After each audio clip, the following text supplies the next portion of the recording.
Hey, and welcome to the Drep and Stone podcast, a podcast where two friends raise a glass and have a conversation. I'm Nick. I'm Kyle. Did I cut you off?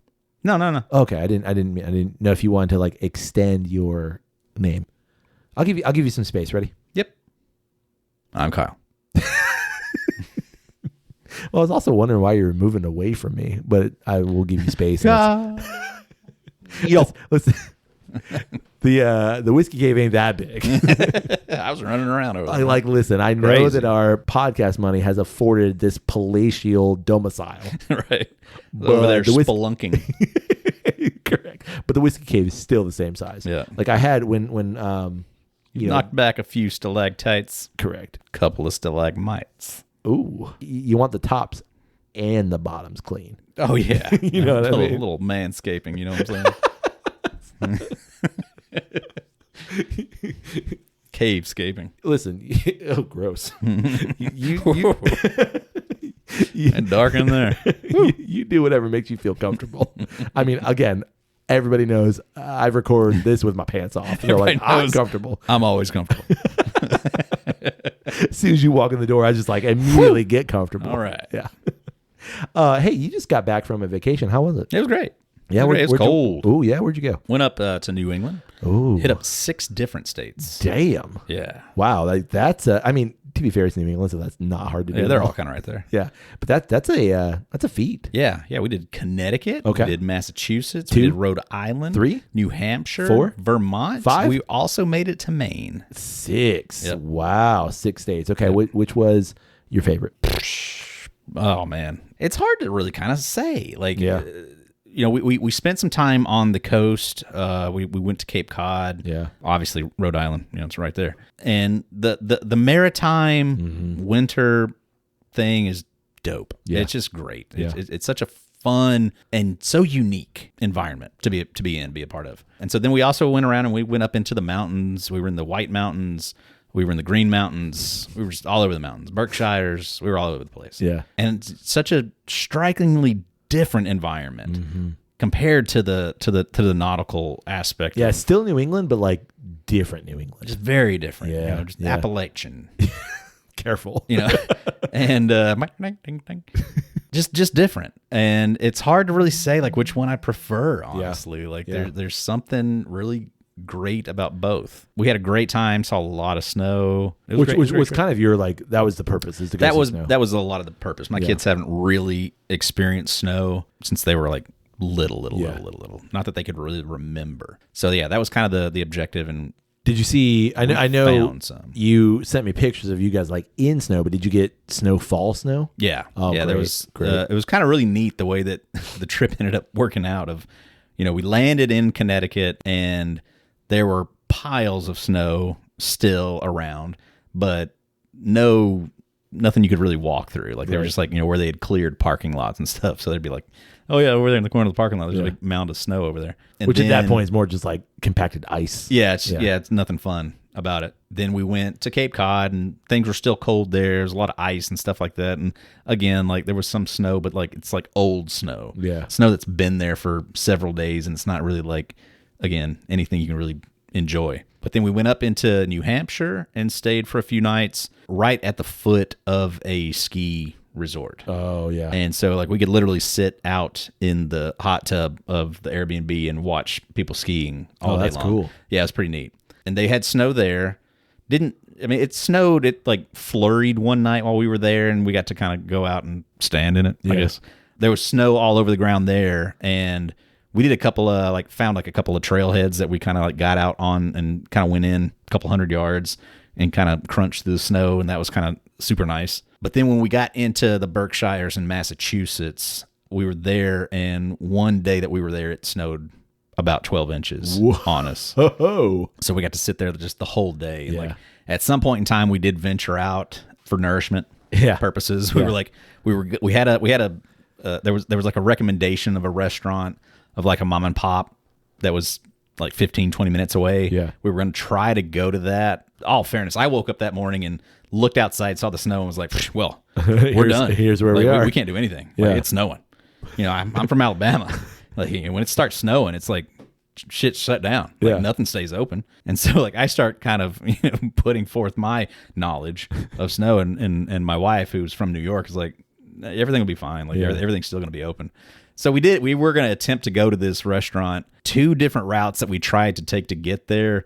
The plows hadn't gone through those roads yet. And that's just the like, tough part. that's just like you could do it, but it's also what if, yeah. So we ended up just vying for the grocery store that day, and we went and bought groceries and just went back home and had lunch and had stuff for dinner. Yeah. Good. Probably. And it was great. It was a great call anyway, just because like we just got to sit there and watch the snow accumulate, and like, and it kept accumulating. Every time I'm in a place where like it's actually snowing, I get so giddy. Yeah. Like the last time I saw snow fall was around Christmas time in Asheville. It was just tiny little flurry, like a couple of flakes here and there. I'm like, oh my God, it's snowing. And like, I just get so giddy. Yeah. But we were in Montana once and it was like snowing. Yeah. Probably as much as you just mentioned. And I love how quiet it gets. Yeah. Just because like the snow just dampens all of the noise around you. Yeah. Especially like, did you go out at night and it was snowing? Ironically, it didn't snow at night. It was just day. It was just during the day. But still, like it dampens all that sound. And if it's quiet enough, like kind of naturally, you get this like just yeah, which is, I freaking love that sound. Yeah, like when we went out on a few trailheads and stuff, like you're out there. I mean, it was the White Mountain National Park. There's not much out there anyway. Yeah, but it's so quiet. Yeah, especially like that time of year. Like there's just nothing moving. Yeah, like, there's no rustling in the leaves because there's no leaves. Right, like, it's just sticks. It's just quiet. Yeah, and so like the only thing you're hearing is your footsteps. Yep. You know, like one trailhead that we went down, there was a brook that followed along right beside the trail. Yeah. It was really similar. Did you tell her to go away? Like stop. Brooke, like it's a little creepy. Okay, like I'm with my kids. Like, yeah. You're making me uncomfortable. It was very similar to that one that we did in Vermont. Oh yeah. Where we walked into like, and like somebody slipped and fell in the water or something. Like I can't remember, but it's very similar to that, and it just kind of followed that bit of a brook. Yeah. For a good ways. So there were like moments where like you would see a waterfall and stuff, but like it's a frozen waterfall. Right. It's fantastic. That's so cool. Yeah. I'm glad you had a good experience. Yeah. There was one point where one day we were going over. It was when we were leaving New Hampshire, going back down into Massachusetts, and then we crossed over into Vermont, went down, hit up Harpoon Brewery. Oh yeah. Which was just by chance. Like you just that was not the you're plan. Like, oh. Not even. Oh wow. Like we just kind of got to the point where we were like, "Are we hungry? Is it time to stop?" Yeah. We all kind of agreed, like, "Yeah, I could eat." All right, what's in the next place? Oh, Harpoon Brewery. Yeah, let's go. Is literally 5 minutes away, and we did it. And like, was that? Have you been to Harpoon? Not the Vermont Harpoon. I've been to the Harpoon in Boston. Gotcha. Yeah, which is, I don't know if that's the original. I don't remember if Vermont's the original or if Boston's the original. But we were going over the White Mountains, and we got up to a point that had a lookout. Yeah. And we jumped out at that point. That was the first time that we saw like fresh, crunchy snow, because it had snowed on top of those mountains that night, and it was 3 degrees. It's fantastic. It was wild. Like I mean, like I didn't have a jacket on or anything, and like immediately ran out and like we ran through the snow to get over to like where the little lookout spot would normally be. You know, like there's like a little pergola kind of a thing over there.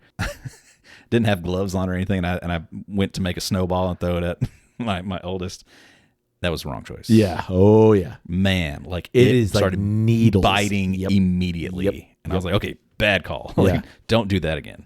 Yeah, there's like a point where, and I'm gonna say like, people obviously who live in colder climates, they're like, weak. Yeah. But I feel like, I feel like there's a point where like your body doesn't register any more cold. It just is like, it's cold. Yeah. And it sucks. Yeah. It's hard. Like, like that's what we were saying of like, it was 3 degrees. And then by the time we got down the other side of the mountain, it was 33 degrees. Yeah. Yeah. And I was like, that's a 30-degree swing. That's like going from 70 to 50 or 70 to 40. Yeah.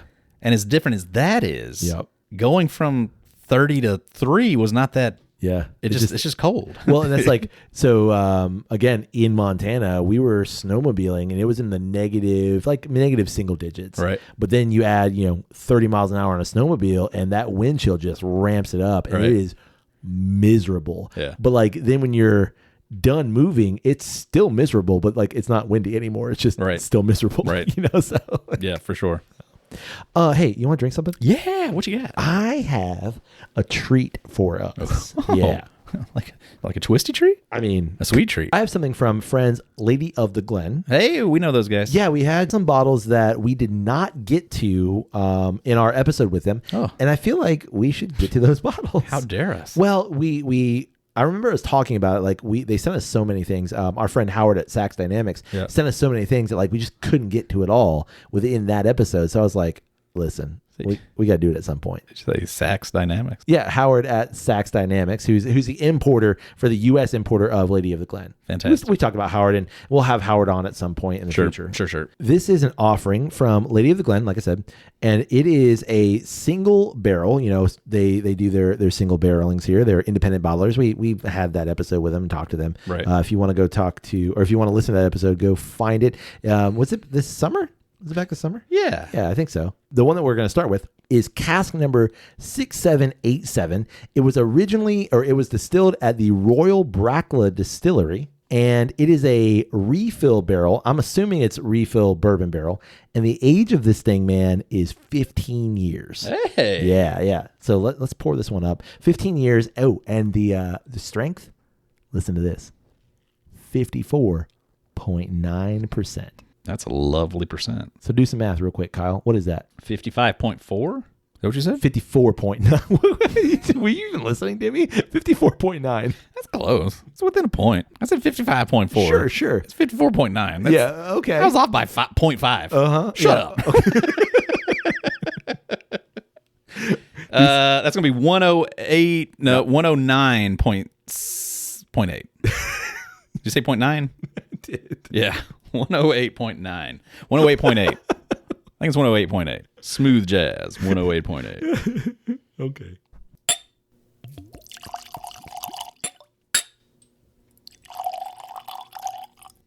Sounds lovely. What interests me the most about this Royal Brackla Distillery, I think I'm pronouncing it correctly, Brackla, is that it is near the little town that Carol and I stayed in when we were in the larger Inverness area. It's in a little town outside of the little town called Nairn. And we passed by this distillery actually a bunch of times. It's on the Cawdor estate, and I just never went in. Literally passed it. And I was like, wow, there's that. There's Royal Brackla. Yeah, well, all right. We're going this way, though. I remember Carol's like, you want to stop? And I was like, yeah, we'll stop it. At some point. It just never stops. So I'm super excited to actually try this. There you go. It's owned by John Dewar, Royal Brackla is. And John Dewar is owned by the larger Bacardi conglomerate. Yeah. Gotcha. So here we go. That's lovely. I initially get, all major core bottlings of the majority of scotches tend to be that 40%. Mm-hmm. So it's that, but it's, jacked up a little bit. Yep, it's got some volume on it. Oh yeah. Single malt for sure. Highland. Yeah. Outside of Inverness, a little bit east of Inverness, which is super interesting because you get on the other side of the mountains there, the Cairngorms, and that's where all your Speyside scotches are. So it's kind of in that. I'm gonna say it's in that general region. I'm sorry, friends in Scotland. I know that there's a bunch of differences. Please write to us and tell me everything I've gotten wrong because I enjoy it. Yeah. Oh yeah. I'll read all those emails, man. It's all that single malt goodness. Yeah. And just ratchet it up slightly. Yep. I get a little nuttiness.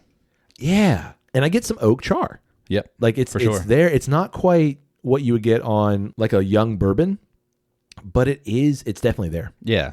Good bit of honey. Like a floral honey too. That proof just keeps nosing its way in there. Yeah. I like it. There's something. It feels, it's 15 years old. So I think it's my mind playing kind of tricks here.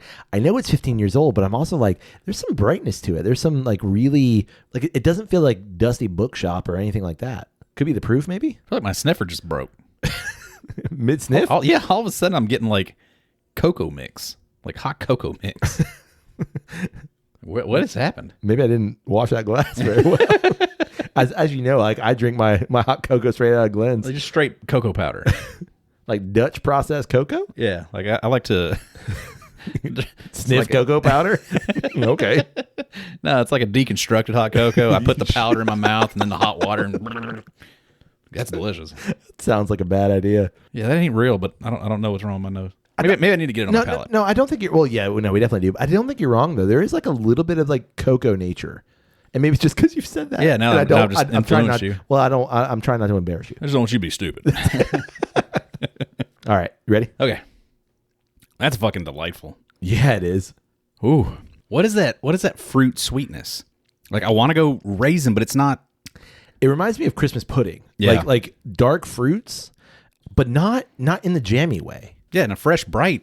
Yeah, which like fruit way. When you think of like Christmas pudding, like UK Christmas pudding, it's all these dark fruits too. So I don't know. I guess I don't know dried fruits, but like golden raisins, apricots, like things like that. Yeah, not in the same way that the bottle from a couple weeks ago, the Hooker by Crook was, where it's like almost like that is pinpoint holiday. It's not the same way by any means, but it has a little bit of that. Like, you think this is sherried? I don't think so. And the only thing that tells me that it's not is like that would be something that I feel like Lady of the Glen would want to highlight, because on other things that we've had from them, they highlight that. Like on the bottle we have later, it's a refill wine barrique. Gotcha.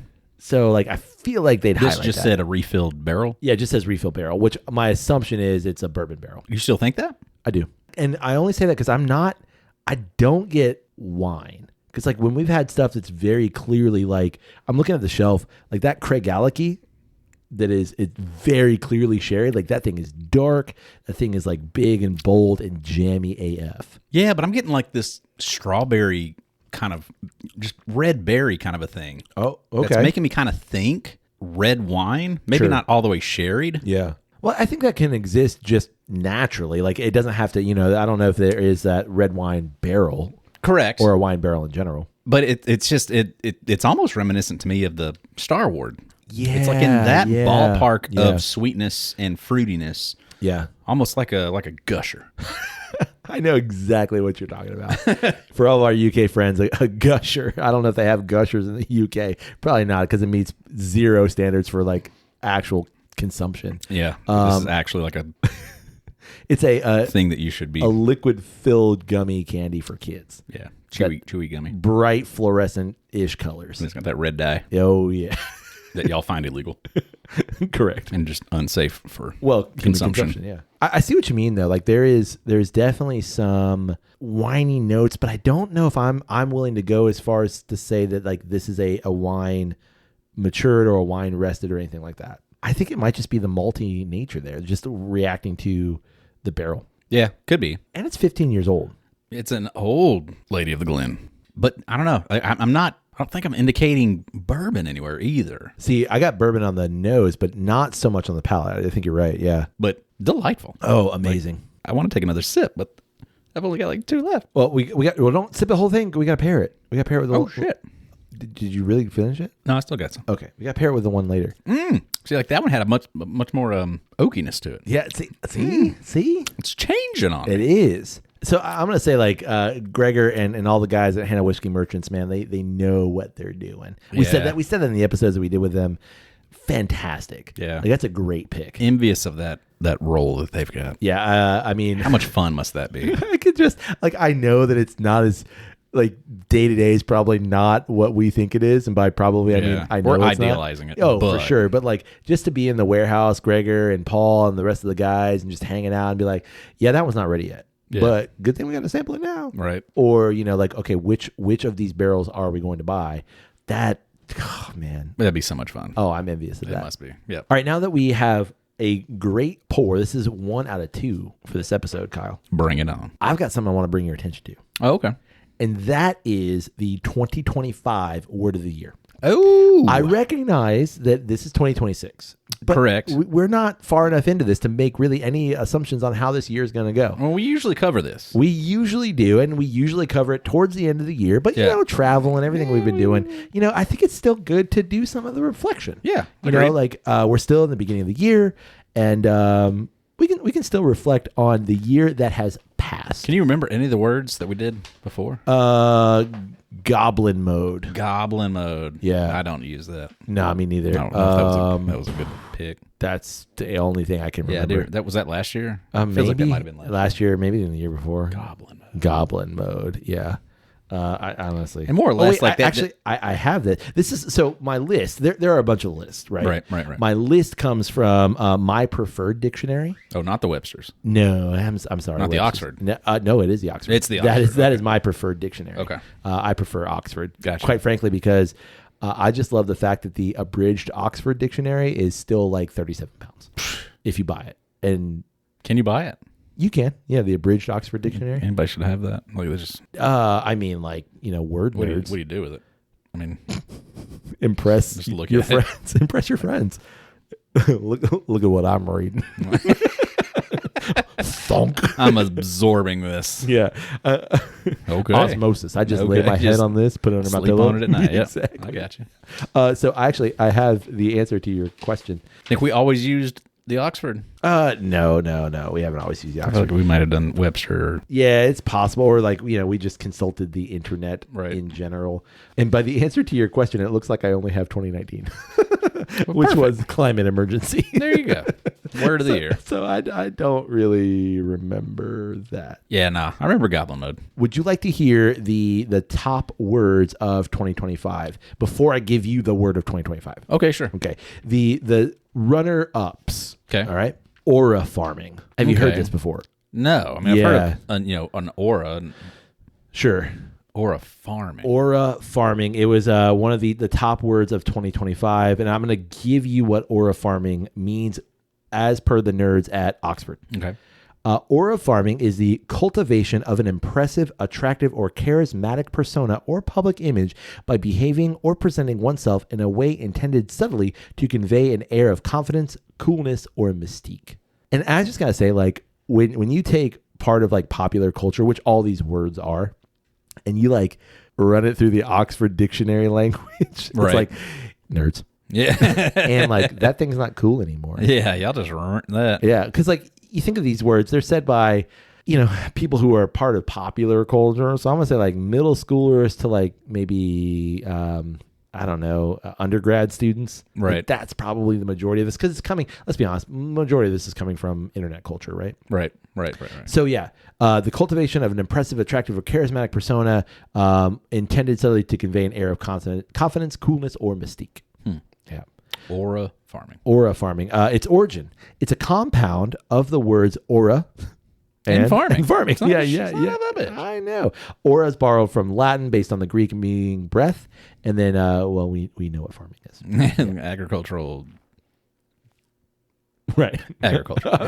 Is there more to that? The act of agriculturing. Yeah. The idea is like it's largely a response to a viral video of 11-year-old Ryan Arkan Dika from Indonesia looking effortlessly cool as he carried out his role as a motivational dancer for the crew of the traditional racing boats. You've probably seen this video. Oh, yeah. Like the little kid who's like he's bouncing. Yeah. That's the origin, and he's just like. He's vibing, man. He's doing the thing. Yeah. The Macarena. Oh, yeah. Yeah. He's doing the sprinkler. He's doing the wheelbarrow, the lawnmower. He's doing the dances. He was aura farming. Yeah. So that was one of the words of 2025. Aura. Yeah. I don't know if I'll hold on to that one. Yeah. I got to be honest. Me neither. I think it's ephemeral.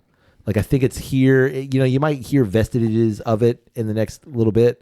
I just don't get the farming aspect of it. I think it's like I'm going to post something to boost my aura. Like I'm going to post something and I'm aura farming. You don't think it's the act that he's doing it in the moment? He was aura farming in the moment? Oh, see, I think it has duplicitous meanings for sure. Geez. Like, right. He maybe did not have the intent of aura farming, but ultimately the posting of that video is aura farming. But that's not what they're saying that it is. What? They're not saying that it's the act of posting. No, but they're saying it's what he was doing in the moment was aura farming, looking effortlessly cool. No. Listen, the cultivation of an impressive, attractive, or charismatic persona. So that the posting is the cultivating. See, I don't think it is. I think the cultivating is I've put it all together and now here it is on display. Correct. Yeah. Exactly. And but you're saying it's the act of posting that onto the internet that now. Well, makes how it else the are you putting it on display, my guy? What do you mean? It's called visual. I saw it in person. It's like a live performance. Yeah, and how does that grow your aura? 3 people saw that. I posted on the internet. Billions of people saw that. You saw Ryan dancing, and you're going off the word cultivating, meaning posting on the internet. I think so. I think it's that act of, and I'm with you. Like the people there, yes, you're building that too. But I'm saying, like did he post it himself? I don't think so. So, like, I don't think. Well, like, were they aura farming on his behalf? No, that's what I'm saying. Like, I think that like his thing was genuine. Like he's just vibing. Right. He's doing the thing. Right. So that's what I feel like they're saying. Like cultivating an aura. Like I've decided what I'm wearing, the dads I've got on, the whatever I'm doing. Yeah, I've cultivated this image. The doodads. The dude. You didn't say doodads. You just said the dads. The hip kids just go straight to dads. Oh yeah. Oh really? The dudes are. Who cares about the dudes? I just do the dads. Man. Okay, cut that. No, I'm leaving it. It's totally, you can't. You can't ask me to cut it. I'm leaving it. I've developed the image, right, and I've created the aura. Sure, but now just presenting my aura is the farming. I'm having others. Yeah. No, I agree. Like the gaze is what GAZE. Yeah, I'm with you. Is that's where I'm. It's like for sure. Okay, farming in a video game of like farming any kind of like power farming. Or, you're 100%. You're doing whatever and you're just gathering. Okay, so I think I could aura farm in a general locale, like in my the people around me. Yep. Or I could aura farm and really aura farm, like I can get like Monsanto level, right? Like factory farm. Sure. And that factory farm's called Instagram. Yeah. But I could aura farm if I go to I don't think think the kids think it's Instagram. No, for sure. No. But listen, our target audience. Listen, TikTok. Our I can't say those words. Target. Our target audience. They understand. Yeah. But like I could. They go on that Facebook. I could aura farm. They go on AOL. They go in the Yahoo chat room. Yeah, exactly. Yeah. Like you're using Hotmail, huh? No. Okay. Damn. I could aura farm if I am at a baseball game. And like I am wearing the vintage jersey. Yep. That is aura farming as well. I think. Got the hat on backwards, slightly tilt. Oh no, I got a rally cap on because my team sucks. My Dodger dog. Oh, Dodger dog. Doing the whole thing. Oh yeah. Aura farming. Yeah. Speaking of Dodger dogs. Yep. What's on your hot dog? Mustard and relish. That's it. Yep. Wow. Yep. No hot peps. No. I mean, I can go wherever. I can go wherever you want to go with it. Okay. I love a dog. You're not a traditionalist. No. But like if it's just like the accoutrement is in front of me, it's just mustard and relish. Wow. Yeah. I love a kraut. I love a kraut dog. Yeah. I don't. I love you can do mustard and sauerkraut. Nah, see, that'll crush. I love kraut, but I don't love kraut on my dog. Yeah. All day. But like preferably, it's mustard and relish. Yeah, I'm gonna go mustard, relish, onion, ketchup, which I know is sacrilege in some places, but I love the ketchup on the dog, man. I mean, it's fair, but I think it's too much. All right, you ready for the next word? Yep. Okay. The next word of 2025. Again, there are 3 top contenders here. Is biohack. Biohack. I can't. I'm assuming that must just be you're hacking your biology. I'm going to give you the Oxford English Dictionary's definition of biohack. Yeah, but I think it's relevant for us to say what we know it to be. Oh yeah, before we know the actual. Did we do that with aura farming? No, we didn't. I don't think we did. Okay, well, I 100% am going to agree with you. It is hacking your biology. Yeah, right. Okay. I mean, it's just is it using WebMD? Words, is it WebMDing? Oh, I think you're ChatGPTing yourself. Like, hey, I've got this in my left pinky toe. Right. What do you think it is? Exactly. What do I need to do to fix it? ChatGPT. Like if you go to WebMD, it's you are dying right now. Right. Like what combination of peroxide and beer do I need to apply to get this fixed? Do I light the needle on fire and then poke at it? Or do I let it cool down? I'm very confused. Yeah, just talk me through it. Right. Biohacking. Correct. Correct. Okay. I do want to say like the words so far have been uninspired. Sure. Yeah. Aura farming. What is it? You're farming aura? Oh, wow. Okay. Cool. Biohacking. I assume before I read the definition. Hacking my bio. Yeah. Okay. I'm going to read you the definition. Okay. Biohack is a verb. So says the word nerds. Done been biohacked. To attempt to improve or optimize one's physical or mental performance, health, longevity, or well-being by altering one's diet, exercise routine, or lifestyle, or by using other means such as drugs, supplements, or technological devices. I'm frustrated by the idea that like we need a new word for this stuff. Yeah, like this is stuff we've been doing for years, like millennia. Decades, yeah, I'm gonna say for quite some time. Yeah, like it's called a diet. It's called exercise. Yeah, or it's called like like smoking supplements. Anymore. Yeah, what are you doing? I'm quitting smoking. Or like biohacking, or I'm going to take up smoking. Right. Whatever I'm into. Yeah, right. Or I guess it's now. It's I'm going to try the Atkins diet. Right. You're biohacking. Or I'm going to use this GLP-1 biohack. Nah. I agree with you, and that's why I think it's not the word of the year. Yeah, I think that's why I didn't get it. That's why I didn't get it, because it's just like it's lesser for it, right? And I agree. Like, okay, so would a biohack then be like, I'm used to drinking Folgers, but I'm gonna drink Maxwell House? I think it's more I'm gonna try Rise mushroom coffee. Ooh, I've had it. I'm sorry, Rise. It's not a thing. I've also tried it. Yeah. Didn't really like it's fine. Like I kind of enjoyed taking a scoop of it in just my regular coffee. Yeah, exactly. Because like just drinking it by itself, like that's not getting me my coffee fix. No. Sorry. No, I need my coffee fix. And the coffee was fine, but I almost kind of feel like why pay for that? Yeah, like everybody. Are you there was like doing anything for me? There's like a couple of us at my place of occupation that tried it together, and we were all like, feels hollow, feels empty. By itself? Yeah. It felt like uninspired biohack. Uninspired, like cappuccino. So then there's a biohack like, all right, so I'm used to drinking Folgers, but now I'm gonna triple Folgers. I'm gonna put so much Folgers in my coffee maker. I'm gonna biohack the shit out of this. I think it's more like bullet coffee. Okay. I normally drink or I'm gonna drink like like fat washed.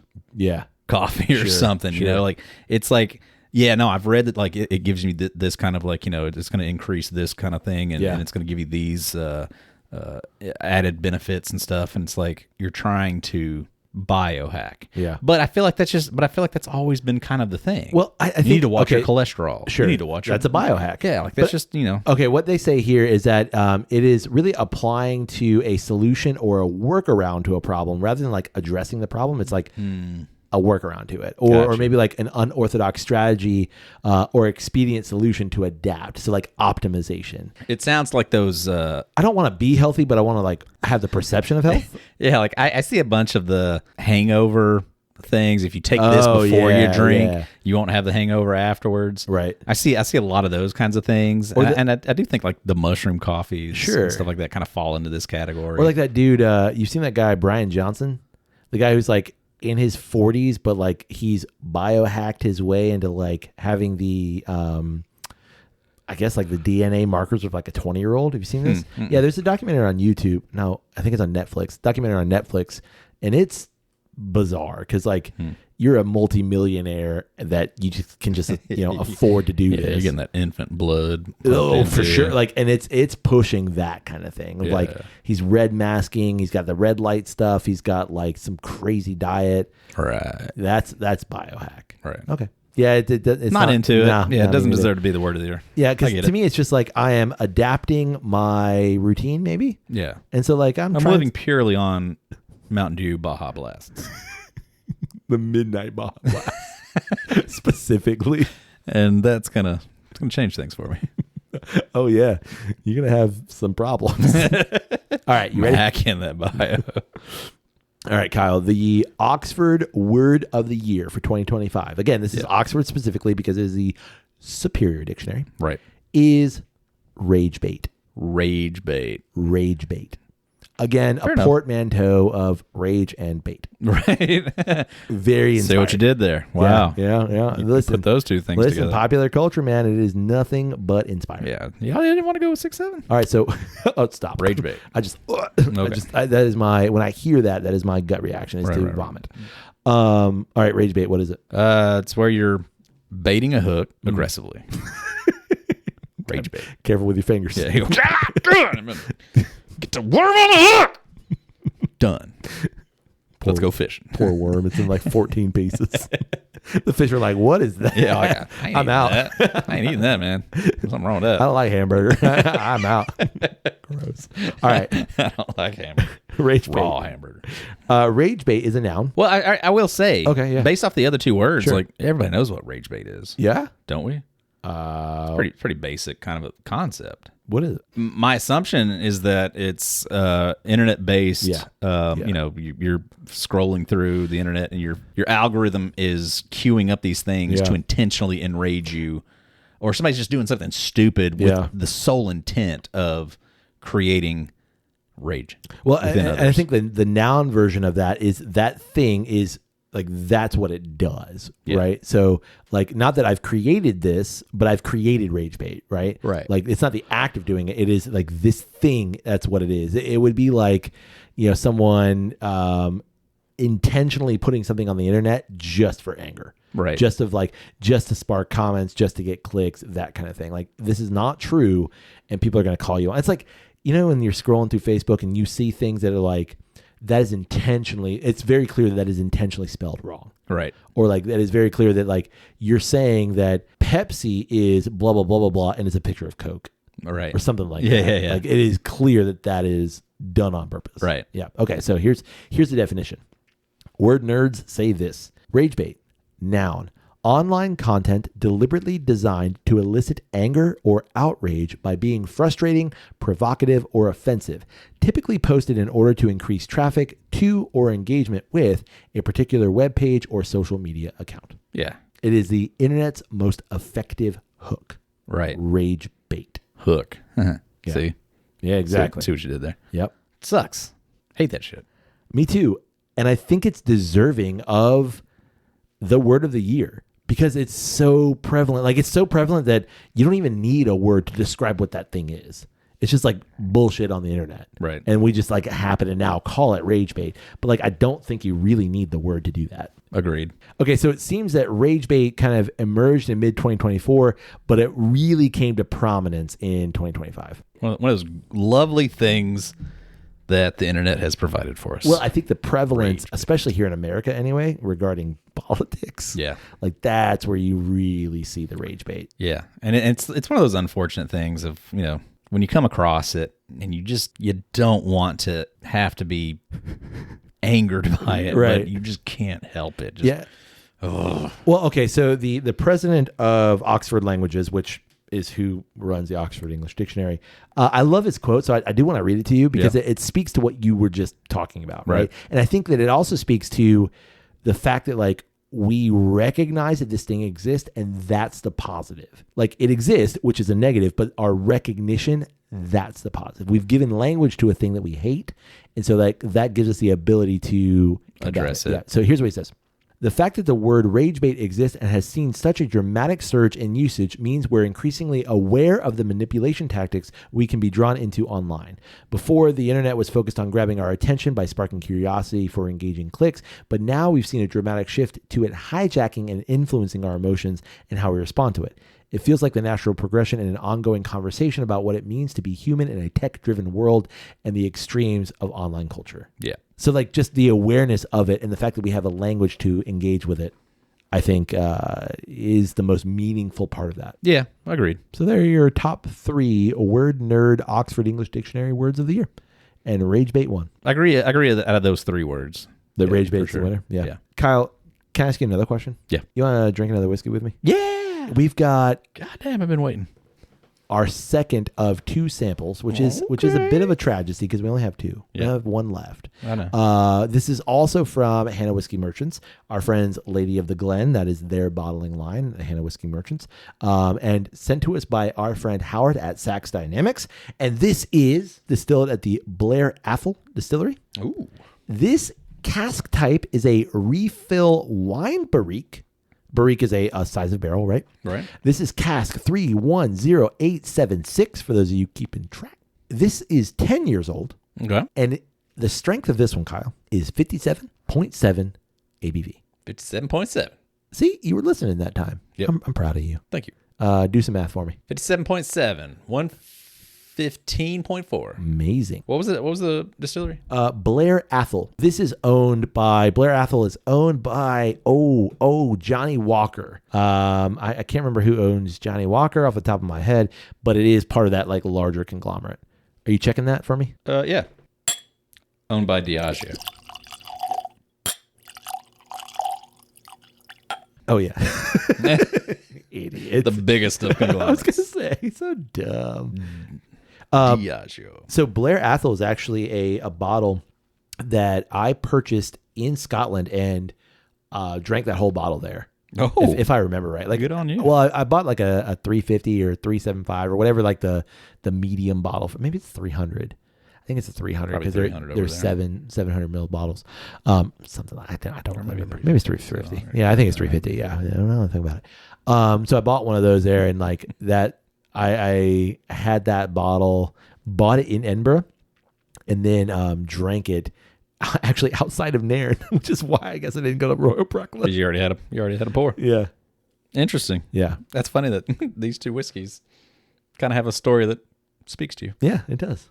Oh. According to Googs, this is one of Scotland's oldest working distilleries. Yeah, a wine barrique holds 59 gallons of wine. We're not told what wine, though, so... Just wine. It's just grape juice, you know what I'm saying? What you got on the nose? Proof. Slight chunky marker. Yeah, there's some expo-y. There's a pepper, though. I'm getting like fresh, cracked black pepper, which is interesting to me on a Scotch. Yeah, I get a little funky. Funky. A little funky thing. I agree. Like, in a good way. I do get like a winey nature. You know, maybe like some white grape. Yeah. Yeah. Like young grape. But there's a little funk. But yeah, a little toe jam. No, I was gonna say some Earl. I was gonna say like slight musky notes, maybe. Toe jam and Earl, man. Throwback. Toe jam and Earl. Video game. Like a worm. Like Earthworm Jim? Oh. Yeah. Okay. You let it sit just for a second and it kind of like releases. And that I'm sorry. Woo. Released. That wine note definitely becomes prominent. Yeah. I've got to think this like funky thing is due to glass cleanliness. I was going to say like their grain. Yeah, I think so. Like whatever the mash bill is. Yeah. I mean, it's a single malt. Okay, so not mash bill, but just like whatever like, you know, wherever they're getting their malt. Yeah, I'm agreeing with you. Like, I got to think it's like Terre Noir. So close. I think it's that, and I also think it's some of the fermentation, like because each distillery has like distinct fermentation aspects, and I gotta be honest, like I don't remember Blair Athol that much that I can say like, yeah, that's it. That's the note. But maybe it's that. All right, you ready? Yep. Oh, there's the wine note. Whoa, that is chewy.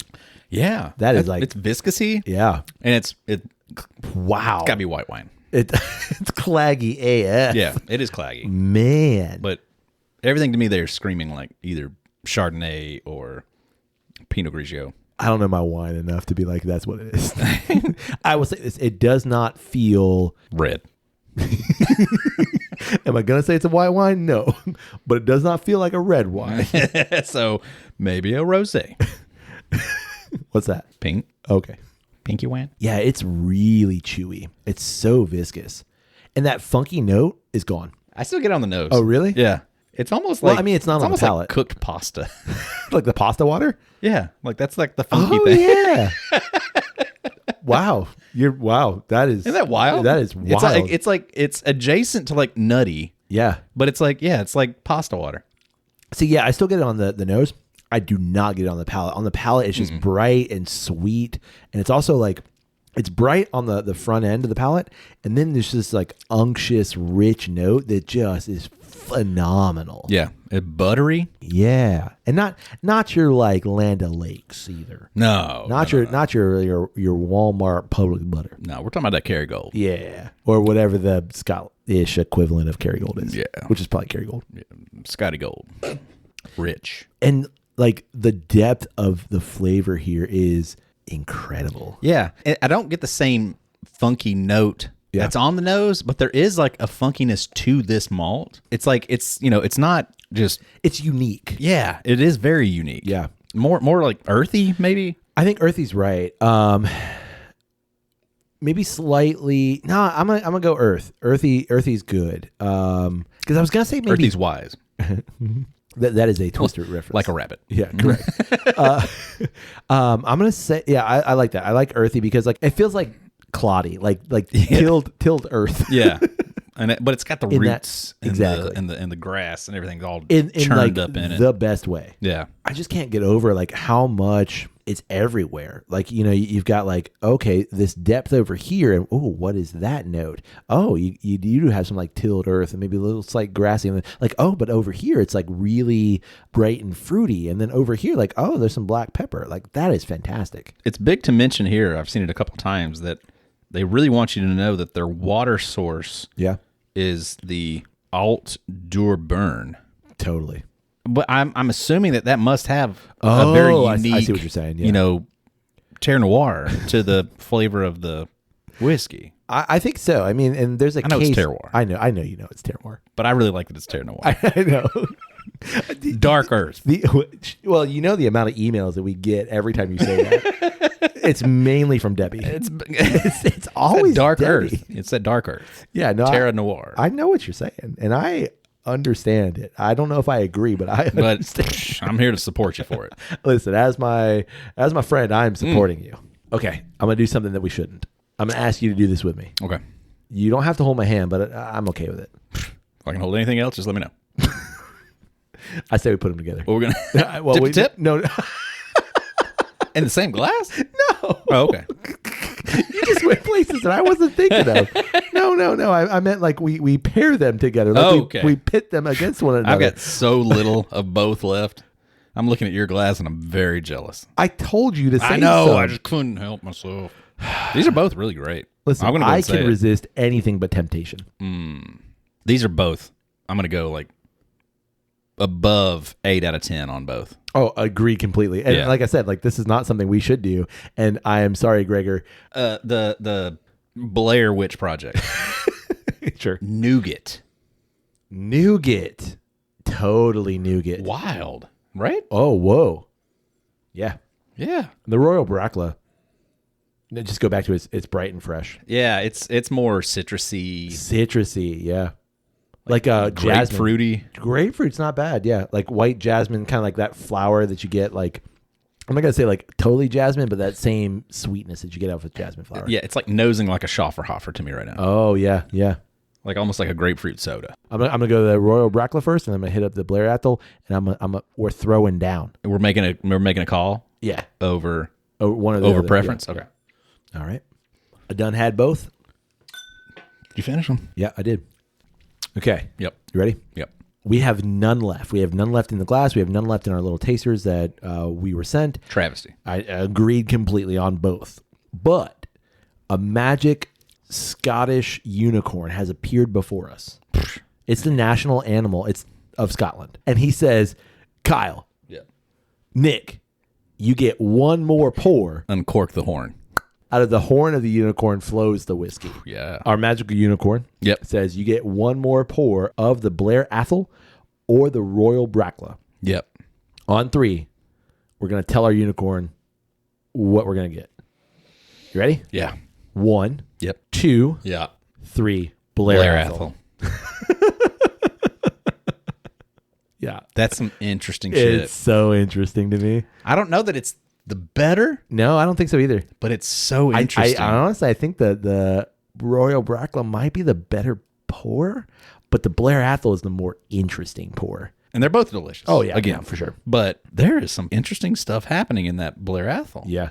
And to me, it's the difference of the nose and the palate. It is that. It's all generated from that. Yeah. But even just on the palate, there's like some savory. There's some stuff happening there that's like. I want to say that like I recognize that when we sing those notes that there are off flavors in whiskey that are associated with that, and I don't think it's that. No, you know what I mean? It's not in a like all your general Scotch enjoyment notes are obviously still present there, for sure. But it's just like these have like these kind of like edges on it that are just for me that's the only way I can describe it. Incredible. I'm with you. Yeah.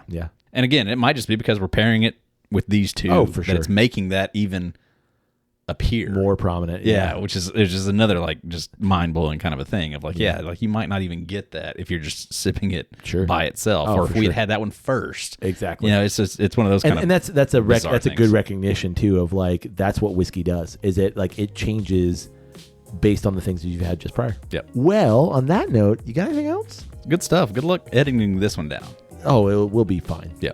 It might be 3 hours. Yeah. But it'll be okay. Yeah. I feel like this one went way longer than... Oh, my intention was quick, but it did not happen that way. Like, it for sure did not happen that way. It's okay. It's already 8 o'clock. Yeah. So we go. Yeah.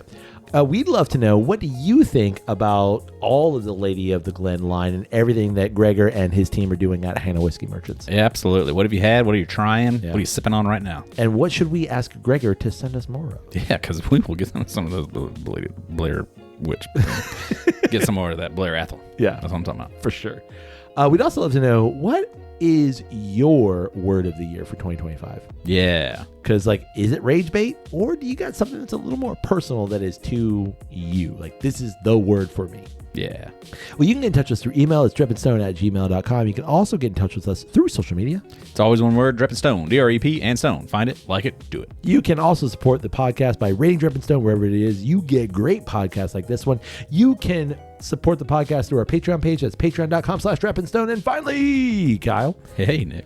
You can support the podcast by telling someone about Drep and Stone. Easy peasy. Multitude of lemon squeezy. Sure.